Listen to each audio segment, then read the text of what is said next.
What's going on, guys? It's your boy, Beatin The Bookie, and I am hosting this week's Stripe Show pod for the Valspar Championship in Palm Harbor, Florida. Travis won't be joining us as he is on location this week, so you're just going to have to deal with me, Beatin The Bookie, giving you some free winners for this week's Valspar Championship. Last year was my first appearance on the Stripe Show pod for the Valspar Championship, and we celebrated that with a 70-1 Keegan Bradley first round leader. Hopefully we can replicate that, so let's get started. First of all, this championship is at the Innisbrook Resort in Palm Harbor, Florida, which is near Clearwater, if you're familiar with the area. It is one of the hardest courses in Florida. The last 3 holes are known as the Snake Pit.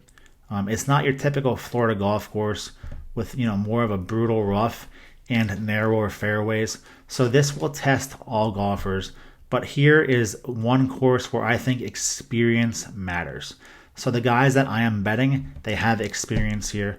So let's get started. First off, I have a couple top 40 plays, and we will start right there. So all of my bets are 1 unit or 2 unit. If you're betting 2 units and a play is minus 110, you're going to bet 2.2 units to win 2. If it's going to be 1 unit, minus 110, 1.1 unit to win 1, and etc. You get the picture. So let's get started.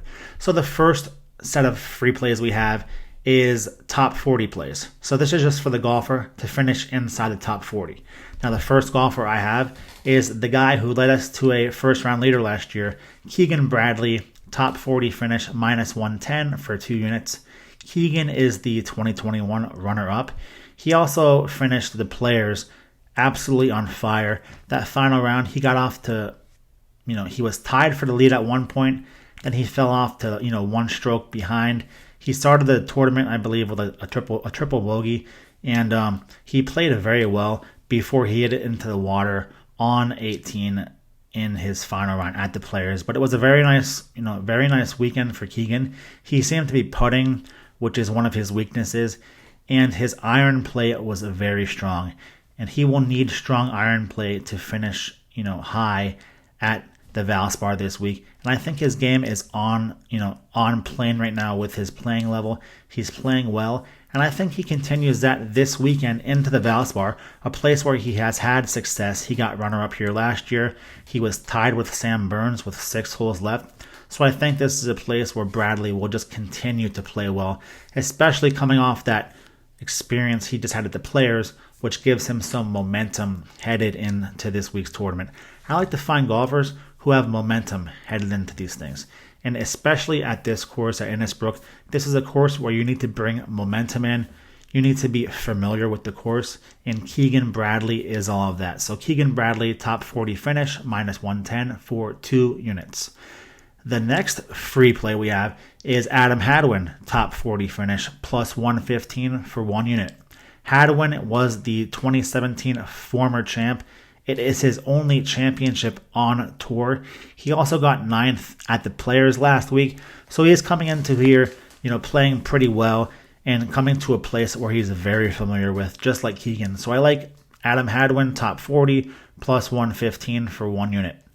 The next free play we have is a top 20. We are going to take Dustin Johnson, top 20, minus 110 for 1 unit. He tied the course record at the Players on Monday with a 63 in his final round.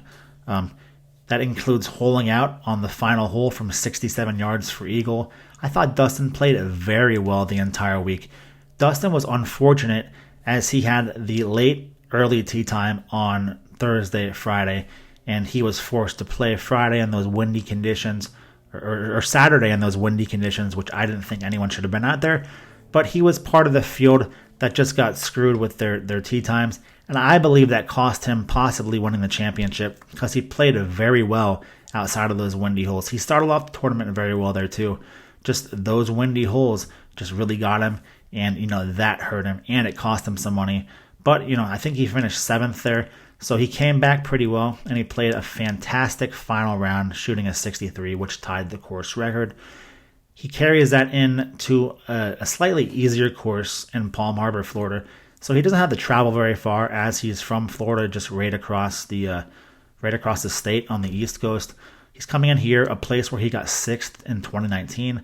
I think he carries the momentum from the players into this week, and I think Dustin kind of kickstarts his 2022 season.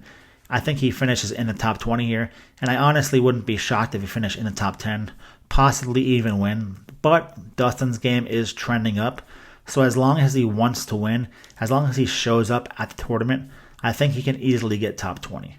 So Dustin Johnson, top 20, minus 110 for 1 unit.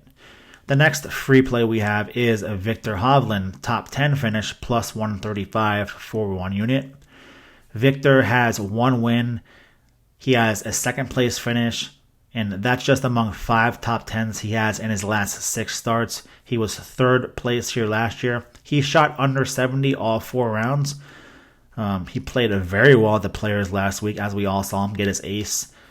He had a bunch of eagles, so I think Viktor's game, his iron game, is on right now. He just has to make sure he can make those short putts that he's been struggling with a little bit. But I love where Viktor's game is right now, and I love that he has experience of playing here last year.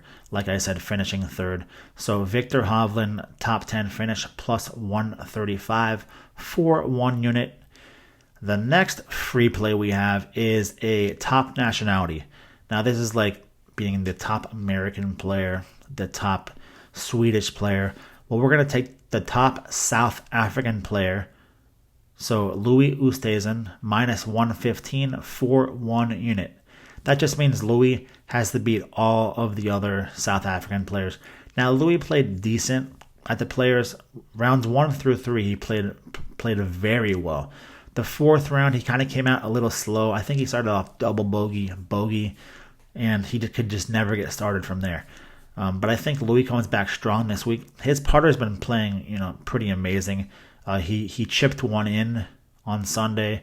So Louis, he's been playing some solid golf, and I think he's finally starting to get in the swing of things, playing more events, kind of like he did last year when he was on a roll. I think the more events Louis plays, the better.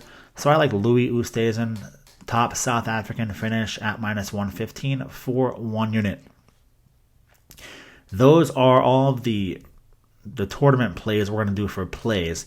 Now I have some round 1 leaders, and these are going to be no surprises for me. I'm taking Keegan Bradley again at plus 6,000, so 60 to 1 to be the round 1 leader. I'm just going to sprinkle about a half unit on that, so not a full unit, just a half unit. So a half unit on Keegan Bradley plus 6,000 to be the round 1 leader. The next free play is Sam Burns, plus 3,500, round 1 leader. Now, Sam is another golfer, just like Keegan, kind of just like Jordan Spieth. When they play well, they come out hot. Sam was in the second to last pairing this past weekend at the Players. He was playing pretty well, rounds 1 through 3, but he just completely fell apart in that final round. I think he was tired. I think he was just ready to get out of there, and he just wasn't playing very well. So I think, Sam Burns, his game is in a great place. He's been having some solid finishes, not nearly as good as last year, but this is where he got started last year at the Valspar. So I think, Sam Burns can easily get his game back. And like I said, he was in the second to last pairing this past week. So his game has been trending up somewhat. And he is the reigning champion here. He knows his course very well. So I like Sam Burns to be the round 1 leader, plus 3,500 for a half unit. The final round 1 leader we have is Adam Hadwin, plus 7,000. Hadwin, he got 9th place at the Players. His game is also in a great spot. He knows his course very well, like I said, as he is the 2017 champion. And, when Hadwin plays well, he also comes out hot.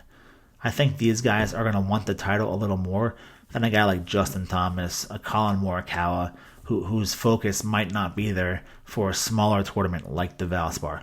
So those are the 3 first-round leaders I like. Again, that's Keegan Bradley, plus 6,000, Sam Burns, plus 3,500, and Adam Hadwin, plus 7,000, all for a half unit.